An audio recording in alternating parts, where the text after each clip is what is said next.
mother who often cheats people for profit. She didn't realize that this time she had offended the criminals. They took her child and threatened Laura with a ransom of 35,000 euros. If the ransom is not paid tomorrow, Laura will never see her child again. Laura didn't choose to go to the police because she was also a liar. But Laura, who was already poor, had no choice but to take out a bank loan. She was going to mortgage her house, and as the formalities were about to be completed, two masked thugs stormed into the bank with guns and robbed it. Everyone was shocked at the sight. The robbers quickly took control of everyone and snatched everyone's mobile phones. The robbers threatened the employees to open the safe and rob the money inside. It was the bank's lunch break and no one came to the bank. The two planned to rob the bank before the bank went to work and escape quickly. But without thinking, a man outside the door started ringing the doorbell frantically. The middle-aged man made a phone call to the inside. The robber was afraid to answer it. From the call transfer message, the robbers found that the middle-aged man seemed to be in a hurry to find a woman. When the bank didn't open, the man left the premises. However, one of the robbers realized that something was wrong. In order to prevent the middle-aged man from calling the police, he was going to arrest him back. But what he didn't expect was that the man was a policeman. Seeing the robber's gun, the policeman decisively pulled out his own gun. The two of them fired at each other. Residents in the neighborhood fled in all directions, but the policeman was hit and fell to the ground. The gunshot soon attracted nearby police, and the robber returned to the bank. The robber's behavior roused the displeasure of the other robber, and the two got into an argument. Reinforcements soon surrounded the area. The two robbers destroyed the court footage and prepared for the worst. The masked robbers realized that the hostages were their only hope of escape. The police chief soon called, and they knew the police were ready to negotiate. However, the police were trying to find out their identities through their voices. Laura realized the situation was not good because at this rate, she would not get her loan until tomorrow. Laura's daughter was in danger. Laura had to ask the robbers for help. She wanted the bank staff to continue to complete her loan application. The robbers were dumbfounded by this request. They had never seen anything so outrageous. At that moment, someone outside called the police, but Laura offered to help because she knew they didn't want to be identified by the police. She offered to act as a go-between for them and the police, on the condition that they would help them close the loan. The female robber decisively agreed to Laura. This is not the way to go on. Under the control of the robbers, the police got information about the bank, and the robbers would talk to them every hour, making demands and conditions. With no clue, the police could only look for a breakthrough in the dialogue. But to their surprise, Laura mentioned the number 4. The detective in charge of the case had a wild guess. This could be a hint of Laura's secret message to the police. In the next conversation, he inadvertently mentioned the number 4. This guess was echoed by Laura, but the robber didn't even hear what was going on. Since the office hours here are 2:30 am and everyone in the bank is still hungry after hours, the robber asked the police for food this time. During this conversation, the police quickly got information from Laura. The robbers were a man and a woman. The female robber had white eyes. The police had got the general picture and also gave them food. The female hostage who came out to get the food, she made a decisive choice to run away. The female robber cursed at the police, but there was nothing he could do. The police were in a cold sweat.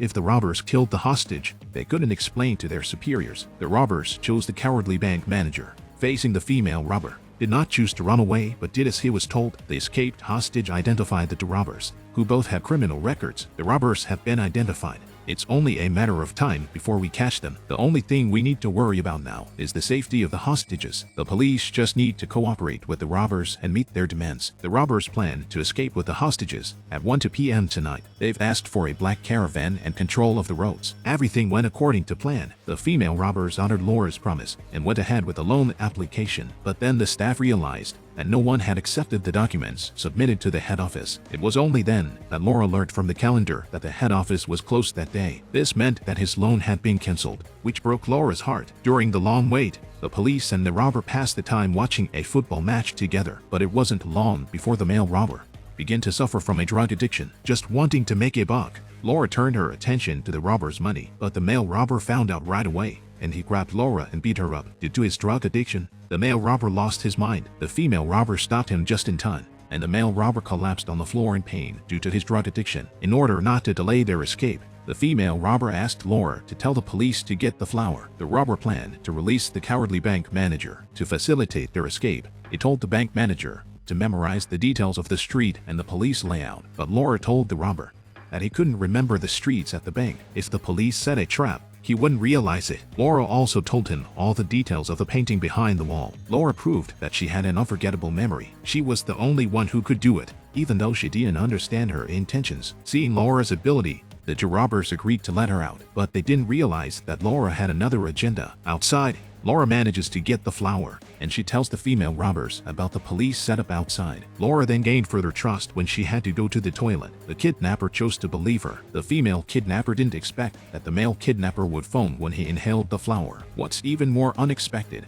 is that the bank security guard is the male kidnapper's father. He's in cahoots with the kidnappers. Seeing his son dead in front of his eyes, the security guard thought the female kidnapper killed his son. The female kidnapper thought there was something wrong with the flower. The two argued about it, but the guard wasn't paying attention. She grabbed a gun and unknowingly hurt the guard by shooting him. Everyone was shocked by the scene. In order to control the situation, the female kidnapper left the hostages in the vault. The female robber only let Laura stay outside, and when she came out, she switched off the main lights of the bank. Faced with this situation, Laura made her own suggestion. She knows that the female kidnapper will have a hard time escaping alone and will need the help of others. Laura could join her and help her escape, but only if she got a share of the 35,000 euros. But the kidnapper knew Laura was not a simple person. She found it hard to believe that Laura would risk her life for such a thing. But Laura gave a reason why she needed the money. She had terminal breast cancer and her days were numbered. When Laura got the money, she was going to use half of it for insurance. The other half will be used to pay doctors to prove she's healthy. She plans to use the money to support her young daughter. The doctor she bribed has his last day of work tomorrow, so she had to get the money today. This big lie convinced the robber that she was a woman too, but she didn't know that Laura had already planned it. In the toilet,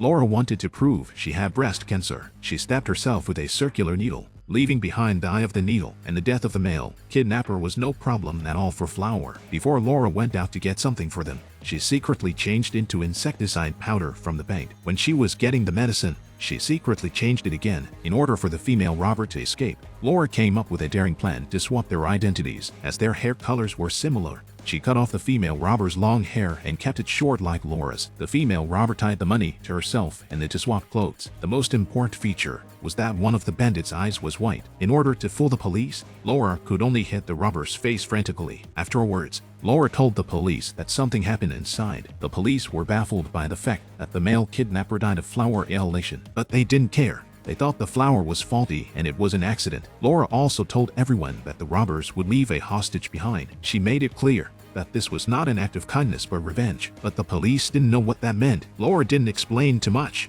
just told them to bring the car in at a set time. The next thing the police saw was all the hostages wearing black hoods. The female robber got into the car with the hostages. As the car left, the police chased after them. When they arrived at the bank, they found the female hostage taker on the ground. The police mistook her for the hostage, Laura, because her face was beaten and bloody, because the hostage left by the robber was obviously targeting Laura. No one even examined the hostage taker before she was taken to the ambulance. The ambulance had traveled far before the gunman took the paramedics hostage. Police following the getaway car realized it had stopped in mid-road. The police rushed out to check the situation. When Laura got out of the car, the police realized they had been duped, but the female robber had already fled. Facing the police questioning, Laura once again played her good at lying. She told the police that she was threatened by the robber. She told the police that she was threatened by the robbers because they had found her home address. The female robber threatened her daughter because the female robber had contacts outside. If Laura didn't do what she was told, or if something happened to the robber,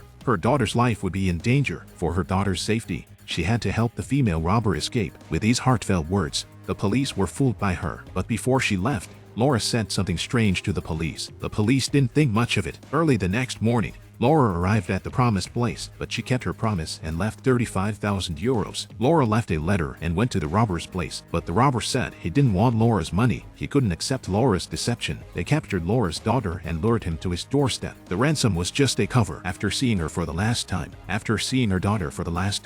Laura was stuffed into the boot of a car and realized she was in a very bad way. But to her surprise, the police came to Laura's rescue. When the police questioned Laura, she wanted to tell them the truth about the bank because she knew that sooner or later, the female robber would be caught and her lies would be exposed, and the police would find out what was going on after the autopsy on the male robber. But in order to save her daughter and not to alert the police, Laura had to tell the inspector in code. The letter she wrote told the truth. It was only afterwards that the inspector remembered Laura's four-letter code. Laura's address led the detective to the letter. Through this letter, the police arrived and rescued Laura. The police were able to catch the gang in the act. Although Laura used her wits to save her daughter, due to her lies and deception, Laura ended up in jail.